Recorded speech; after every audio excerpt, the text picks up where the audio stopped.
ভালো থাকার জন্য সবচাইতে বড় মূলমন্ত্র কি জানেন? সেটা হচ্ছে নিজেকে নিজে ভালোবাসা। তার কারণ আপনি যদি আপনার নিজেকেই ভালো না বাসতে পারেন তাহলে কিন্তু কখনোই সুখী হতে পারবেন না। তাই তো কে কি বললো বাদ দিন এবং নিজেকে ভালোবাসুন। হ্যালো ভিউয়ার্স, আসসালামু আলাইকুম। ওয়েলকাম জানাচ্ছি আমার নতুন আরও একটি ভিডিওতে। আজকের ভিডিওটা সন্ধ্যা থেকে শুরু করলাম। সন্ধ্যায় পপকর্ন ভেজেছিলাম, সেটা খেয়ে দিয়ে এবার চলে আসলাম পিঠা বানানোর জন্য।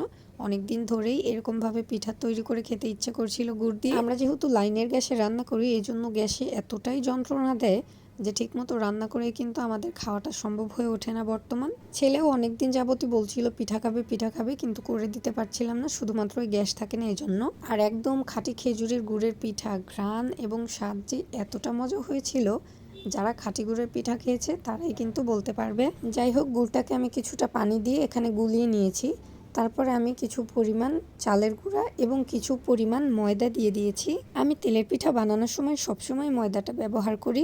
শুধু চালের গুঁড়া দিয়ে পিঠাটা তৈরি করলে পিঠাটা ঠান্ডা হলে শক্ত হয়ে যায়, এই জন্যই আমি এই বুদ্ধিটা করি।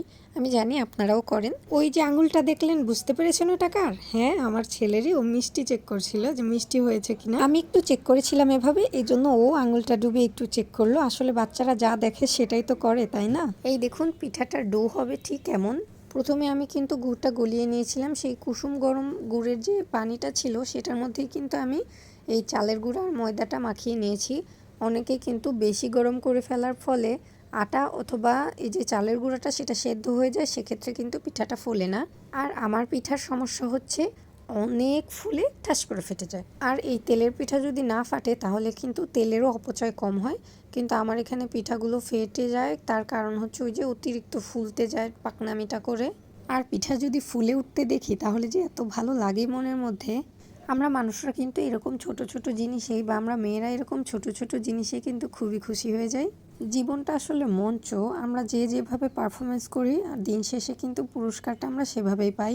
তবে কি আর করার, অবশেষে এই মঞ্চে কিন্তু আমরা অনেকেই নাটক করতে করতে হেরে যাই, আবার অনেকেই কিন্তু খুব সুন্দরভাবেই জিতে যাই। তবে আমাদের জীবনের পথ চলাটা কিন্তু কখনোই থেমে থাকে না কারোর জন্য।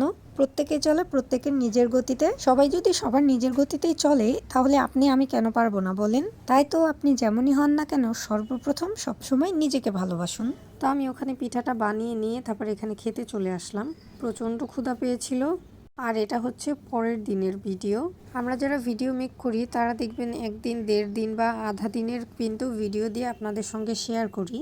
গুঁড়া মাছের চচ্চড়ি দিয়ে এবং মুরগির হাত পা পাখনা যে ছিল সেটা দিয়ে ভাত খাবো আজকে। আর এত মজা হয়েছিল তরকারিটা। যাই হোক, সবশেষে বলবো, দিন শেষে নিজেকে ভালোবাসুন। নিজেকে ভালো না বাসতে পারলে ভালো থাকতে পারবেন না। আর আমার ভিডিওটা যদি এ পর্যন্ত দেখেই থাকেন তাহলে অবশ্যই একটা লাইক দিবেন। আর ভিডিওর কোন দিকটা খারাপ লাগলো সেটাও কিন্তু কমেন্ট করে জানাতে পারেন। সবাই ভালো থাকবেন। আল্লাহ হাফেজ।